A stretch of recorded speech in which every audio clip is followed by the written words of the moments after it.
From the late 70s onward, countless European children rushed to their TVs each evening to watch a tiny bird bring Hungarian folk art to life with traditional flute melodies. That show was the iconic Hungarian cartoon series Magyar Népmesék, 100 short episodes featuring soldiers cooking stones, pigs tormenting wolves, princes courting cats, and old housewives so ferocious that even the devil was scared of them. There was also an unexpected amount of young ladies showing off, well, more than you'd expect in a children's cartoon, which actually caused international legal disputes, but more on that later. Hi, I'm Anna, a mixed-ethnic Transylvanian villager with an obsession for the history, folklore, and wonderfully bizarre culture of Central and Eastern Europe. And today I would like to take a deep dive into the world of Hungarian folktales. So without further ado, let's dissect this topic.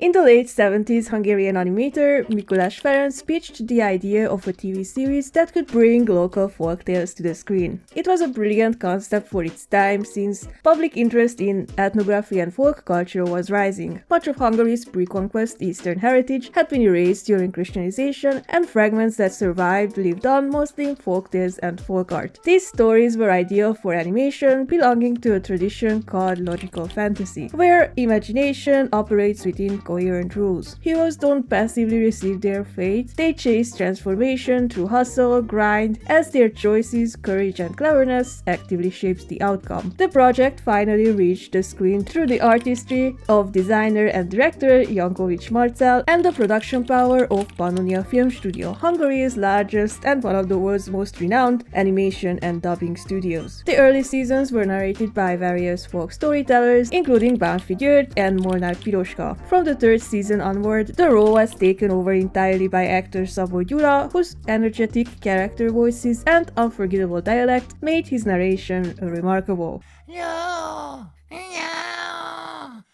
Na szegény macska, te is olyan árva vagy, mint én. Visually, the series draws heavily on regional motifs, from Szekely, Palóc, Matyó, and Trans-Danubian, and of course my beloved Kalataszegi folk art, woven into backgrounds, props, and character designs alike. Its music and soundscape are also rooted in authentic Hungarian folk traditions performed by the Kalák ensemble. Nagy lakodalmat csaptak, és boldogan élnek még ma is, ha meg nem haltak. The series adapts everything from animal tales and fairy tales to legends, trick devil stories, King Matthias narratives, and whatever the fuck this is. So let's explore some of the most wonderfully odd episodes across different categories, including those that caused international legal disputes. And of course, the last one, my personal favorite, will make you fall off your chair.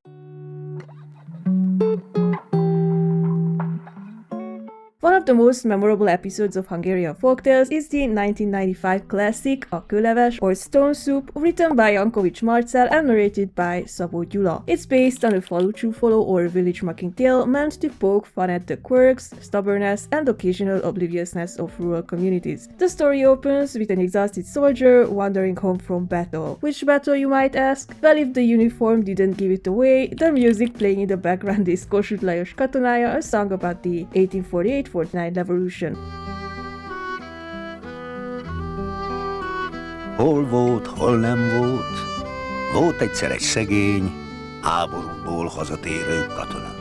He begs the villagers for food, but everyone pretends they have absolutely nothing, not even a sad potato. So he cons his way into an old woman's kitchen with the brilliant claim that he can cook a full meal out of a stone. Intrigued, she starts handing over ingredients, and as the pot fills, the music slides into something reminiscent of Piros Kancsó Piros Bor or Red Jug Red Wine, a folk song from my region about drinking, flirting, and wishing for a spouse who'll do the chores even when they are sick. Hashtag relatable. Tiszta, üres a kamarám, padlásom, mindenem, semmi nincs, egy falás se.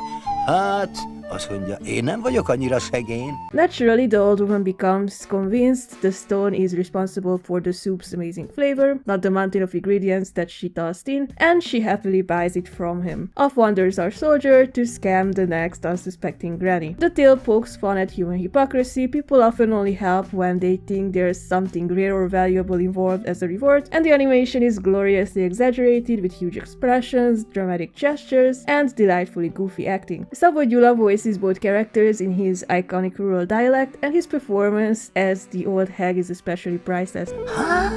Hozok én sót, van nekem. Even the visual jokes land beautifully, like when she claims that she's poor as a church mouse. The artwork includes painted motifs on dishes, with the soldier wearing a vitéz kötés embroidery, and the Hungarian kokáda, and the old lady looking like every annoying gossipy granny in my village. And those perfect fiddle slide cat sound effects round it all out.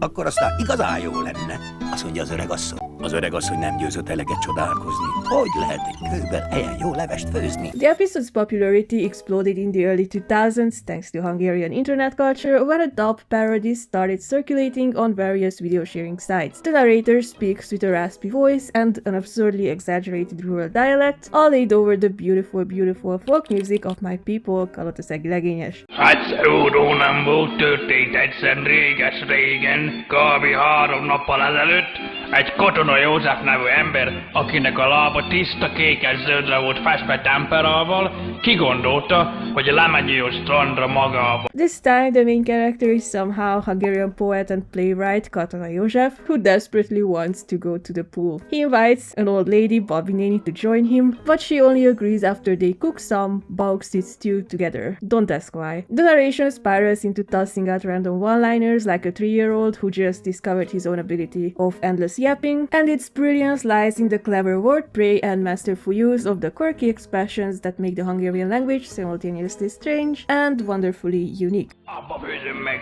mondta a katona, és kiöntötte a lelkét Babi néninek, aki ekközben háttal tangharmonikázott egy kicsit. A macskának annyira tetszett ez, hogy megnyalta mind a 10 ujját a Babi néninek. Then there's the scene which made it a timeless meme. Figyelj te macska, mutasd a kezed, hagyj verek rá? Jaj, Babi néni, cső! Cső, mindjárt jövök! The parody was originally uploaded by a user called Dando Zolika, and if you look into him, you'll find an insane amount of information of his work as a guitar player and music producer, featured on every popular Hungarian song for decades.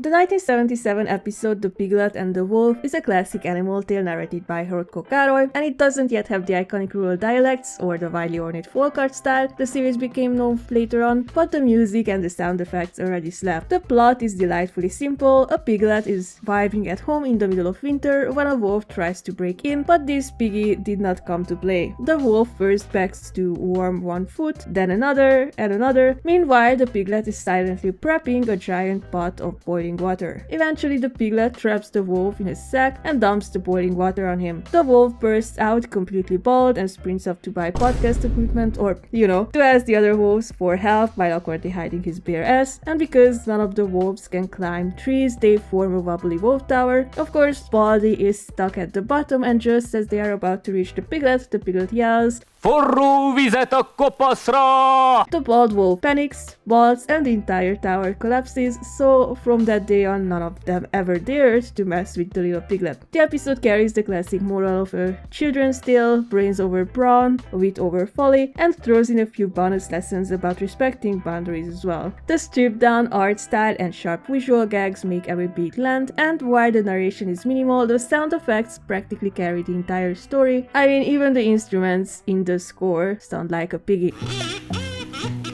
Egyszer, amint otthon főzögetett magában, egy nagy, ordas farkas lopakodott a házához.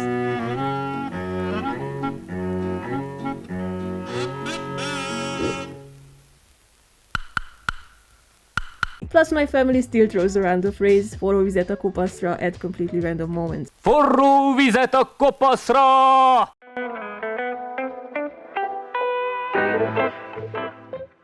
The 1984 Diligent Girl and Lazy Girl, narrated by Szabó Gyula, retells the classic fairy tale showdown between a hardworking girl and her aggressively unmotivated counterpart. Versions of this story exist all over Europe and Asia, but this specific Hungarian adaptation is easily my favorite. The episode is vibrant and lively, with detailed folk costumes that at first glance look Romanian, until you remember that Csangos exist, the Hungarian communities of Moldavia, especially around Bacău. We meet a blended family, a widow and a widower, each with one daughter, and of course the stepmother hates the stepdaughter. Shoo, no way. The hag sends the stepdaughter off to work as a maid, and on her journey the diligent girl encounters magical characters, pear tree, grapevine, a well, a dog, and a creepy-ass oven. All of them talk and all of them need help, and she helps every single one of them. She eventually reaches a castle inhabited by 7 fairies who hire her to clean 6 rooms, but forbid her from entering the 7th. She works for a year and gets rewarded with treasures when she leaves, and on her way home the dog gives her pearls and the others give her food and drink. And the rooster dramatically announces her return. Kukuriku gángu!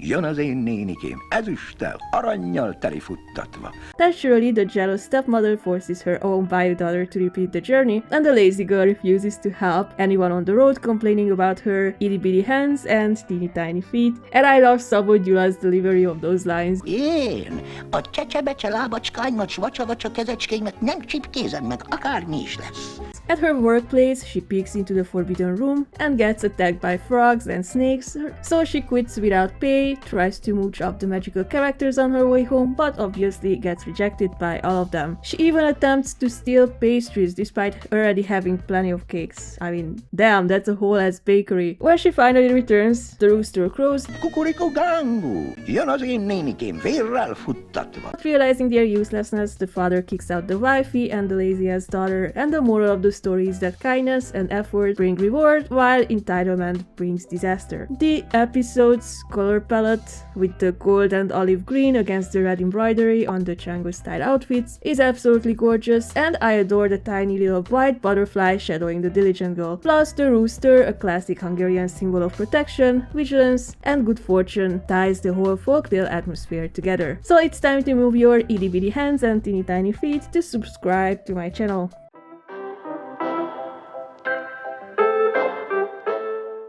Another certified hood classic of the 1977 run is Macska Cico or Pussycat, narrated by Zsolnai Margit in the style of Hungarian mythical legends. It's one of the most beautifully illustrated episodes in the entire series, with deep purples against olive greens, earthy browns, and warm golds. Folk art motifs like little flower pots or tree of life patterns appear with delicate white line work, and they are etched into nearly every background. The king fires 3 arrows into the world and orders his 3 sons to follow their direction to find wives where they land. The older brothers' arrows lead them to baronesses and duchesses, but the youngest prince's arrow points straight into a dark forest. And let me just say, this prince does not skip leg day. I mean, look at that peach. Sadly for him, there are 0 eligible maidens in the forest. What he does find, however, is a weird sunshine lion cat creature that begs him to marry her, which frankly feels like furry propaganda. But he can't return home empty-handed, so he reluctantly agrees. When the king demands bouquets from the fiancé, the Pussycat casually summons an entire cat workforce who delivers silver, gold, and diamond flowers to make the most extra bouquet ever. Then the king asks for embroidered handkerchiefs, and once again she outshines everyone with a shimmering masterpiece woven from precious threads. Finally, the sons must bring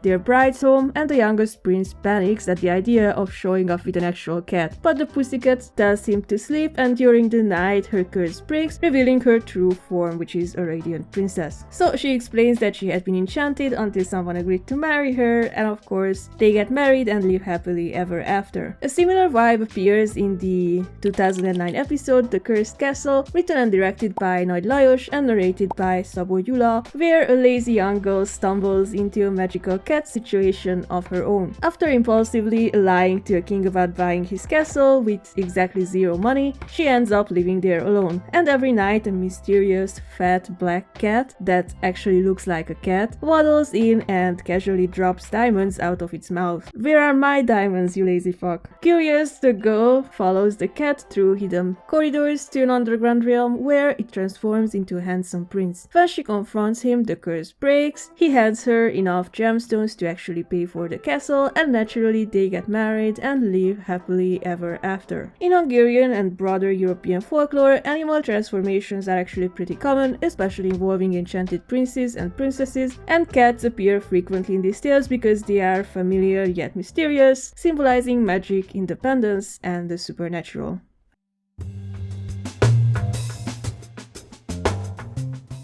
We get a classic tricked devil type tale in the 1984 episode The Szekely Woman and the Devil, written and directed by Jankovics Marcel and of course narrated by the legendary Szabó Gyula. As the title promises, it's set in Szekelyland.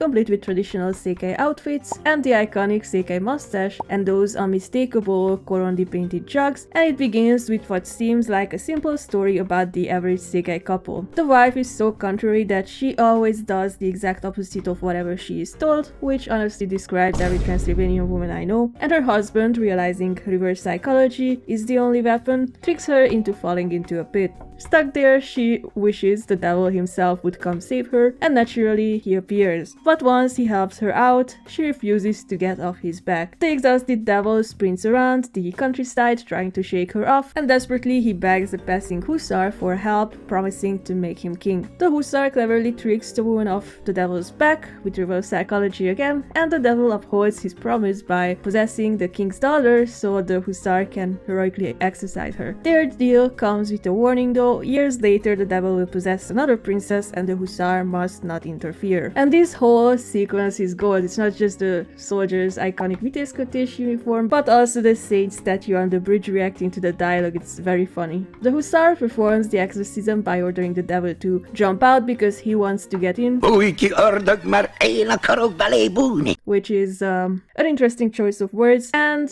after the devil exits through God knows whichever downstairs doorway, the hussar wins the princess and half the kingdom. Years later, when the devil possesses another princess, the hussar can't resist trying the same trick again, but the devil does not like it and attacks him until the hussar claims the Szekely wife is approaching. Hearing this, terrified, the devil flees forever. So, moral of the story, even the devil is scared of Szekely woman. And honestly, same. The animation is fantastic, realistic Szekely clothing, beautifully detailed gates, and the uniquely chaotic Transylvanian humor in perfect form.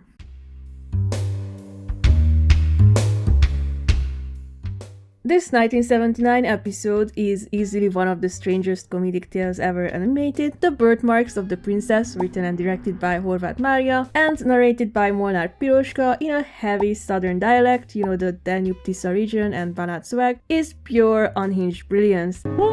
Hun nem volt a világon egy szögény ember, annak volt egy felesége. And the story begins with a poor couple who adore their little pig. They desperately want a child, yet the only thing that seems to be growing in the household is the pig. Eventually both the pig and the wife give birth, and the son and the piglets grow up together, with him herding them near the king's garden. The boy plays a tiny flute and the piglets dance, and the animation is gloriously wacky here. The characters look simple, but the folk motifs scattered throughout the scene make everything fabulous. The king's daughter becomes obsessed with buying a piglet, but the boy refuses unless she lifts her dress to her knees. She agrees, he inspects the goods and gives her a piglet. So this is how OF worked in the Middle Ages. This happens a few more times until he has seen all the available premium content, and she walks away with all 3 piglets and the flute, giving the word pay pig a whole new meaning. Later the king declares that whoever can guess the princess's 3 birthmarks will win her hand, and the romance standards in these tales have always been deeply concerning. The boy dresses up to go to the palace, meets 2 young nobles on the way and pranks them so hard they nickname him Trick. Of course, he perfectly describes the princess's marks, while one noble complains that he would have guessed the same if he had just gone first. So the king arranges a tiebreaker. Both men must sleep in the same bed as the princess, and whichever one she turns towards will be her husband. Trick naturally tricks her with sweets, and she snuggles up to him, and they marry, and the kingdom celebrates. The art style is surprisingly vibrant for such an early episode, creating a lively, whimsical folktale world. As for the moral of the story, I have absolutely no idea, and I refuse to even attempt analyzing this one. The funny thing is, this episode actually caused some serious issues in Romania, which involved an international legal warning later on. The children's TV channel Minimax was broadcasting this series every Thursday at noon, and this episode drew the attention of the National Audiovisual Council, or our channel because it contained nudity which is not allowed during daytime hours. However, since the channel is licensed in the Czech Republic, the Romanian authorities could not sanction it. So they issued a warning letter asking the channel to change the broadcast time for episodes with indecent content. Of course, during the channel meeting, some members argued that the episode wasn't even harmful and that folktales in general naturally contain crude and vulgar elements, and the episode was less harmful than the violence and all other weird stuff that you see in different cartoon series. I mean, Braceface had some interesting episodes too. So yeah, this episode is actually banned from airing on daytime television in several countries.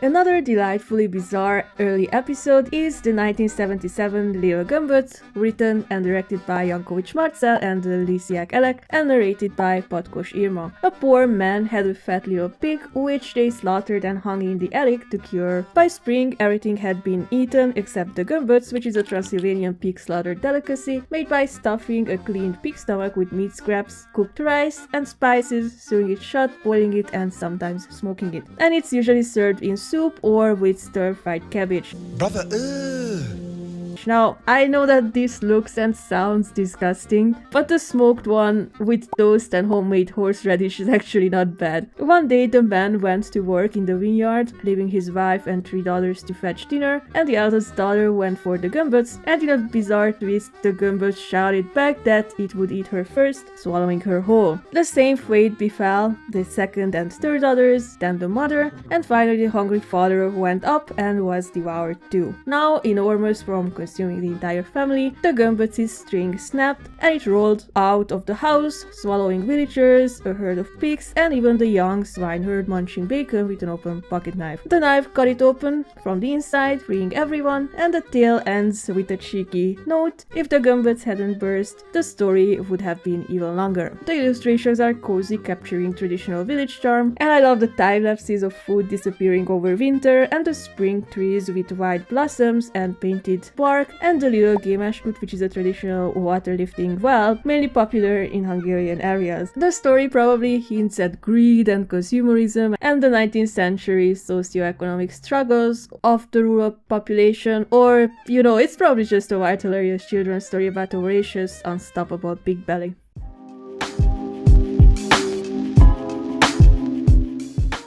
The 2007 season features a story with a surprisingly intricate plot, an adaptation of a sorsmese or fate tale, a folktale subtype built around the belief that a person's destiny is fixed and impossible to escape. The episode was written by Nagy Lajos and narrated, of course, by Szabó Gyula. It begins with a childless miller who accidentally pulls a full love surprise moment. Fuck. He makes a bargain with a mysterious voice in the mill pond, promising the living creature he has not got at home, unaware that his wife was just about to give birth to a motherfucking roly-poly chubby chick shit machine. Motherfucking roly-poly chubby cheek shit machine. The couple raises their son in constant fear, keeping him far from the mill pond, afraid of him being snatched by the fairy. As the boy grows, the family becomes inexplicably wealthy, and when he reaches adulthood, he's apprenticed to a master woodsman who eventually gives him his daughter in marriage. While hunting, the young man obsessively chases a stag until one day he finally kills it. As he washes the blood from his hands in the river, 2 enormous arms rise from the water to grab him and drag him below, which is definitely not the type of water fairy I'm used to seeing in these types of tales. His wife later finds his belongings near the mill pond and instantly realizes that the water fairy has claimed her husband. After exhausting herself searching, she dreams of an old woman in a shack and finds her in real life. The old woman sets her 3 full moon tasks: to brush her hair, spin thread, and finally play a sorrowful tune on a flute near the water. Each night, the captive husband rises a little bit higher from the water, unable to speak, until on the 3rd night she finally manages to embrace him. A sudden storm tears them apart and leaves them on opposite shores, forcing them to work separately, he as a swineherd and she as a cook. By sheer chance they meet again, and when the swineherd recounts his life story, the woman realizes he is her lost husband. Joyful reunion, many children, happily ever after, and all that classic folktale closure. As a newer episode, it has smoother animation, richer details, and a cool versus warm palette that gives the whole story a mysterious yet welcoming atmosphere. And I love the folk motifs on the clothing, on the towels and dishes, and it also riffs on the Csodaszarvas myth, the divine stag of Hungarian origin lore, but this time, instead of guiding someone to destiny, the stag leads the hero straight into danger. And for once, it's not the girl who needs saving, but the wife is the one doing the rescuing, which is based. This 2007 episode is your classic lying tale, a story told in first person, presented as a personal experience, like those "then everybody claps" type of posts on Reddit. Written and directed by Horváth Mária and narrated by Szabó Gyula, the episode follows the storyteller as he recalls being a small child who, after a summer rain, meets an old friend. Naturally, they sculpt oxen, a cart, and sacks out of mud and take them to the mill. There, the miller uses the kid's head as a pestle and forgets to put it back on, so on the way home, some women mockingly point out that he's missing his hat, so he returns to fetch it. He puts it on backwards, and the women crack up again. Then he remembers sticking his whip handle in the ground, and by the time he goes back to it, it grows into a giant tree. He climbs up, small birds hide in his clothes from a hawk, and when he traps them inside his shirt, their frantic fluttering lifts him into the air and carries him all the way to the Adriatic coast. Rijeka? Misunderstanding the screams of the women below, he frees the birds and plummets into the sea so hard he basically drains it. And after collecting fish, he wanders into a blazing hot land full of giant people and absurd architecture, which definitely sounds suspiciously like Rijeka again, then continues into a frozen land where spoken word literally freeze midair. Eventually he climbs into the sky on his whip handle, visits the grandmother and attempts to descend on a rope made of bran, which is promptly chewed through by a mouse. He crashes back to earth, digs himself out. Kiabálhattam, hogy ássanak ki, de nem ásott ki senki.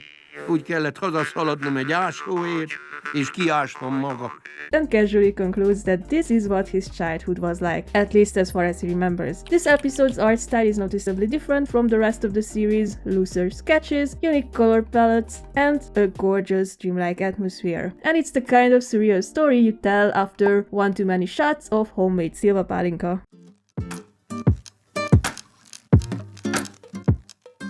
Some of the most popular Hungarian folktales feature my historical crush, King Matthias Corvinus, the blueprint of the wise, just and approachable ruler. He's the kind of king who strolls around in disguise, exposes greedy nobles and corrupt judges, and hands out epic W's to ordinary people. No wonder he became a staple of folklore, appearing in stories like Only Dogs Don't Eat the Spoon, where nobles try to humiliate a peasant at a feast and end up embarrassing themselves instead. But my absolute favorite one, shocked no one, is the 1979 episode written by Újvári László Jr. and narrated by Szabó Gyula called The Mayor's Clever Daughter. The tale appears in several countries' folklore, and I read the Romanian and Czech versions as well, but the Hungarian one goes wild in the best way. While traveling incognito, Matthias arrives in a village and sees a proud inscription claiming that the mayor lives without care. So the king decides to change that. He sends the mayor a clay jug with a hole in it and threatens to behead him unless he fixes it. Panicked, the mayor asks his clever daughter for help, and she tells him to reply that repairs must be done from the inside, so the king should kindly turn the jug inside out first. Mildly annoyed but entertained, Matthias sends a millstone next and orders the mayor to skin it. The daughter suggests, responding that nothing can be skinned before it's slaughtered, so the king should take care of that step too. Amused, Matthias summons the mayor to court to identify the mastermind behind these answers. And when he learns it's the daughter, he orders her to appear under impossible conditions, neither dressed nor naked, neither walking nor riding, neither bringing a gift nor coming empty-handed. She shows up wearing only a bra, hopping while balancing on a goat and carrying a dove, then releases the dove as both a gift and not a gift. When Matthias asks why she covered her breasts instead of her privates, she has the perfect reply. Azt az Isten teremtette rám, de a mellemet én neveltem. Ezt én szégyellem, ezért gyújtam ezt el.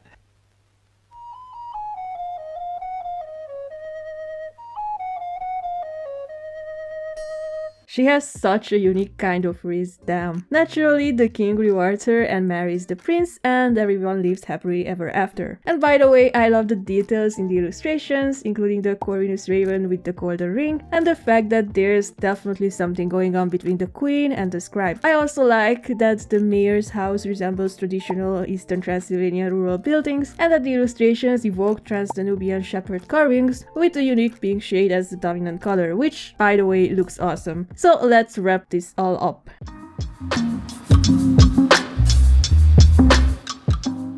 Folktales survive because they are strange, funny, touching and occasionally questionable, and Magyar Népmesék captures all of that with a style only Hungarian animation could pull off. These stories remind us that magic hides in everyday life, that wit beats power, and that sometimes even the devil has limits, especially when a Szekely woman is involved. And these tales clearly shaped my personality and my sense of humor, and this is why I became, what do my haters call me? Oh yeah, a stuck-up woke feminist, yes plural, misandristic grifter. Now I hope this journey brought you a little wonder, a little laughter, and maybe an urge to rewatch the series with fresh eyes. So until next time, make sure you don't lift your dress for piglets unless you're really sure about the deal. Thanks for tuning in and have a nice day.